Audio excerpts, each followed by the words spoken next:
नमस्कार आपण देखुछंती Odia बसीकरण YouTube channel. आज आम यह वीडियो माध्यम जानिबा नाली चंदन रे केमिति करा जाए बसीकरण प्रयोग विधि।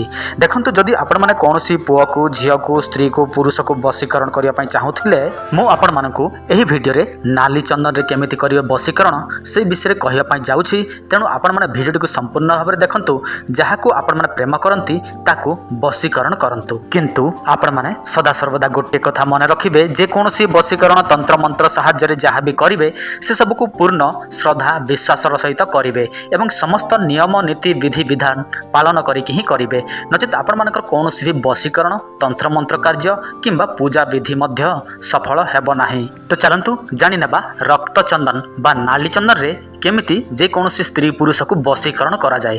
ता पूर्व आपण समस्त को गोटे सूचना देखंतु जदि आपण माने अनेक थर बसीकरण प्रयोग विधि कर सारी किंबा काहाकू प्रेम करुछंती से आपण को प्रेम करू नाही किंबा ब्रेकअप हो जाइछि चिंता करिवार कौनसी आवश्यक नाही। आपण को मोबाइल स्क्रीन रे जो नंबर शो होछि एही नंबर को आपण माने कॉल करंतु नचेत व्हाट्सएप करंतु। कॉल करिवार समय हला सकाल 9टा रु रात्रि 7टा पर्यंत आपण माने जे कौनसी मुहूर्त रे कॉल करि पारिबे नचेत व्हाट्सएप करि पारिबे। एही बसीकरण प्रयोग निमंते आपण मानकु सर्वप्रथमे केते गुडिया जिनिस दरकार पड़िबो। सही जिनिसटी आपण माने शुक्रवार दिन किंबा ता आगरु जोगाड़ करिनेबे।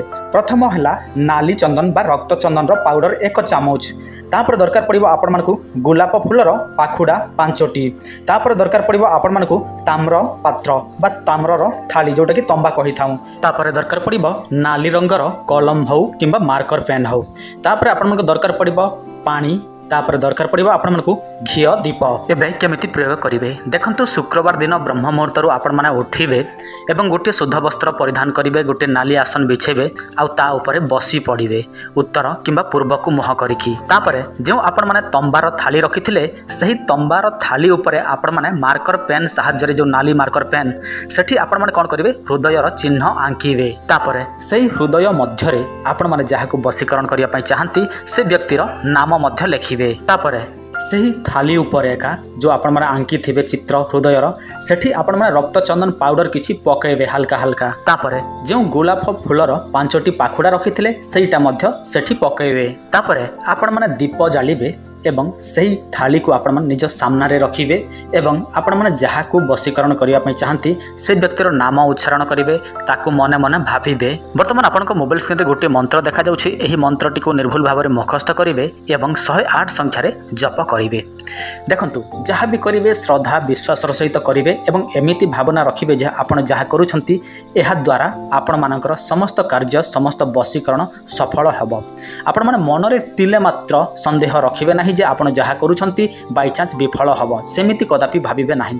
आपण सब बेले चिंता करिवे जे आपणकर बसीकरण होउछि बा हेबो एही कथा ही चिंता करिवे। जते बेले आपण मानकर मंत्र जप शेष होई जिबा पुनी थरे से व्यक्तिर नाम उच्चारण करिवे एवं ताकू आपण मन भाबिबे एवं एमिति चिंता करिवे से व्यक्ति मो ठारे संपूर्ण भाबरे बसीकरण होई जाइछि एवं मो जहा कहिबे से व्यक्ति से आही करिवो। तापर देखिबे से व्यक्ति जनक निश्चित भाबरे आपण ठारे बसीकरण होई जिवो। किंतु गोटे कथा चिंता करिवे जहा आपण माने करूछंती एहा संपूर्ण भाव में आपण मानक दायित्व उपर कार्य करिथाए।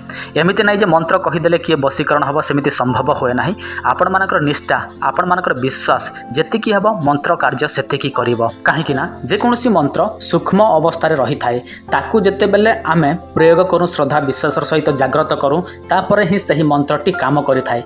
नचेत आपण माने थरे कोन लक्ष लक्ष थर करिले मध्य किंबा जप कले मध्य मंत्र काम करे नाही जेते बेल पर्यंत आमे ताकू जागृत न करिबा।